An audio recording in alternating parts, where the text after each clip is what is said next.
যখন কোন বান্দা সূরা ফাতিহা একটা করে আয়াত বলে আলহামদুলিল্লাহি রাব্বিল আলামিন, সঙ্গে সঙ্গে আল্লাহ জবাব দিয়ে বলেন হামিদানি আবদি, বান্দা তুই আমার প্রশংসা করলি। আর রহমানির রহিম যখন বলে আল্লাহ বলেন আসনা আলাইয়া আবদি। মালিক ইয়াউমিদ্দিন যখন বলে আল্লাহ বলেন মাজ্জাদানি আবদি। এরপরে যখন বলে ইয়াকা না'বুদু ওয়া ইয়াকা নাস্তাঈন পর্যন্ত যখন বলে আল্লাহ বলেন বান্দারে তুই আমার কাছে কি চাস, প্রাণ খুলে চারে বান্দা। ইহদিনাস সিরাতাল মুস্তাকিম থেকে শুরু করে নিয়া ওয়ালাদ-দাল্লিন পর্যন্ত যখন বান্দা বলে তখন আল্লাহ বলেন বান্দা নামাজের মধ্যে এমন প্রেমের খেলা খেললি বান্দা, তুই যা চাইলি সব আমি আল্লাহ কবুল করলাম। ওই বান্দা যখন রুকুতে যায় আল্লাহ তখন অস্থির হন।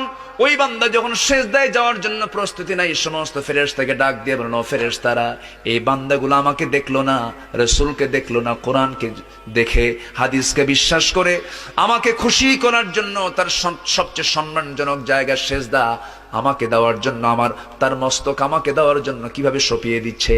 ও বান্দা, ওই ফেরেশতারা তোরা সাক্ষী থাক, এই সমস্ত বান্দার জন্য সকল জাহান্নামের দরজা বন্ধ করে 8টা